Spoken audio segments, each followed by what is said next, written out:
Hey, it's Lea Thompson, and we are looking back at my career. What?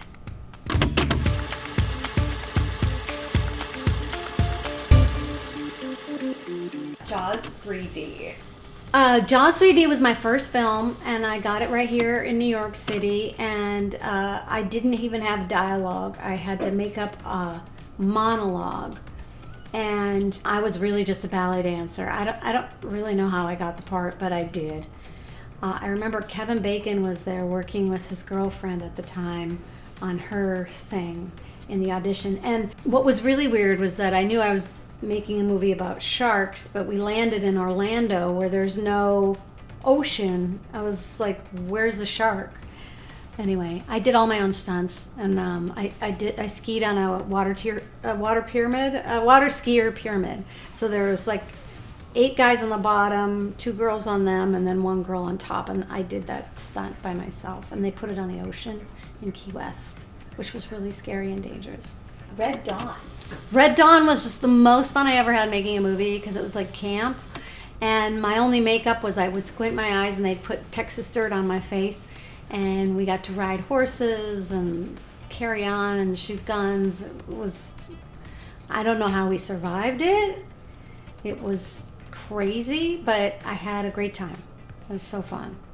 Obviously, Back to the Future. Back to the Future was really intense experience. Took a long time to shoot it. They fired Eric Stoltz 6 weeks in.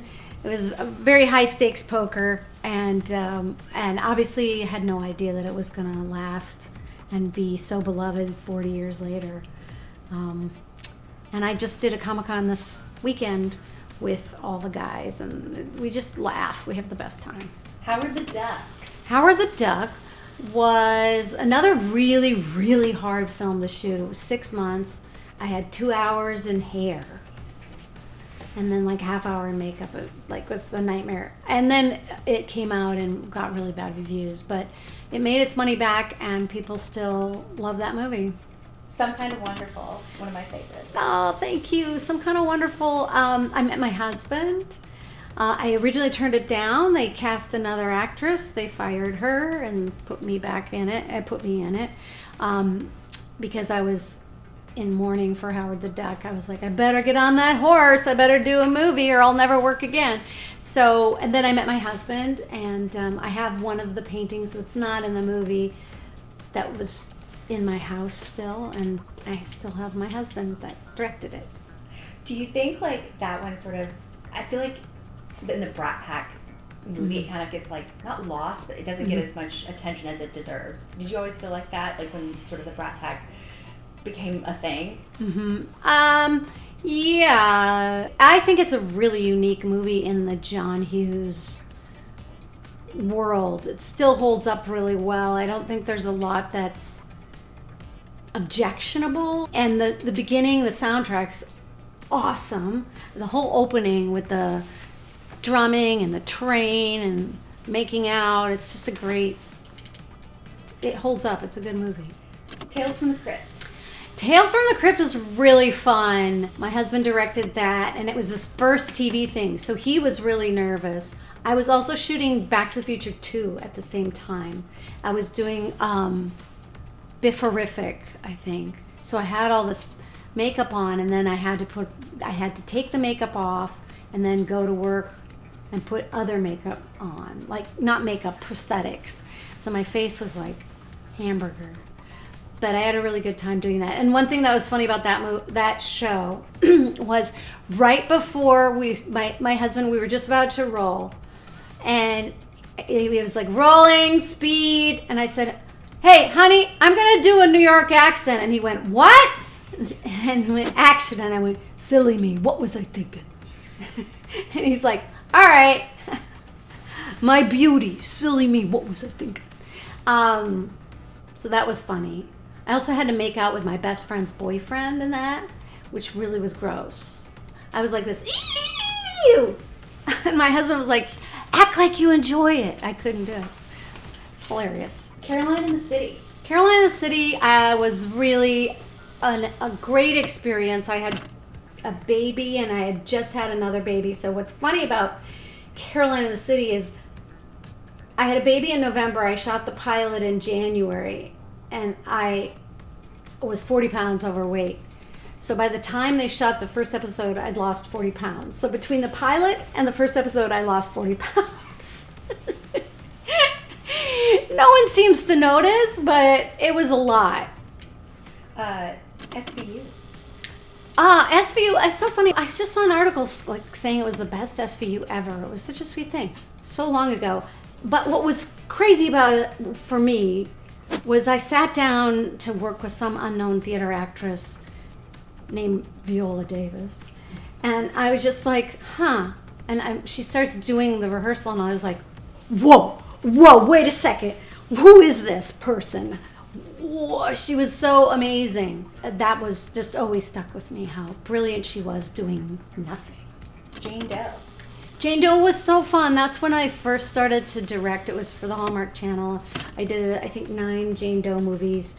They were mysteries, and it was a really fun character, housewife by day, super agent by night. And I really enjoyed making those movies.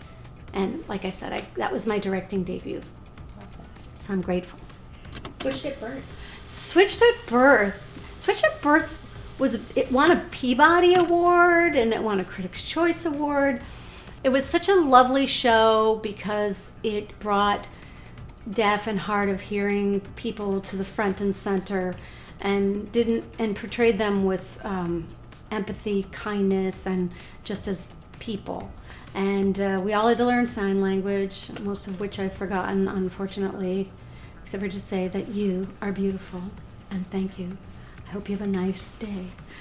But I had to do all these scenes in sign language, which was really, really interesting. And really loved the writer because you never knew what side she was on. We dealt with like really difficult topics, like someone gets pregnant, a young woman, and finds out her baby's Down syndrome and just decides to keep the baby, and which side are you on in this argument? Like, you never knew what side she was on. And that makes for really good acting. Would you ever be down to do a reunion of sorts? Oh, we would love that. We just did a video encouraging people to register to vote all together.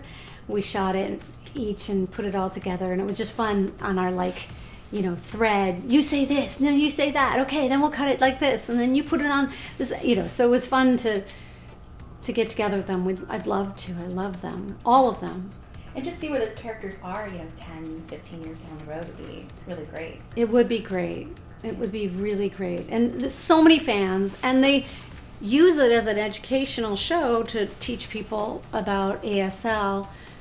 And it helped introduce the idea of you could take French, you could take Spanish, or you could take ASL as a foreign language in schools, which I think is lovely. Absolutely. The Year of Spectacular Men. This is a special one. Oh, yes. The Year of Spectacular Men is my first feature that I directed, my only one at this point, that my daughter Madeline, she wrote, she starred in it, she scored it, she wrote, produced, and sang 5 of the songs in the movie, and then my other daughter Zoe produced it and was in it, and we were all in it together. That is the only thing I've made like homemade from the scratch, and it's very, very near and dear to my heart. I wish more people had seen it, but for me it was also really special because all of the work I did as an ingenue was written by a 50-year-old man, and so this was a movie written by a 23-year-old about how difficult it is to be, I don't know, I guess she's a millennial, and to date, and how, you young guys have it different than we did, and I think a lot harder. Little Women. Little Women was really, really fun. I met a lot of nice people on that movie, and I thought that it was a really amazing take on Little Women. Claire Needleprum, I never say her name right, Needleprum. She's since become a big director on Hallmark and writer, and they were just lovely people. I enjoyed it very much. Dinner in America. Dinner in America. I love this movie, and it's having a weird resurgence.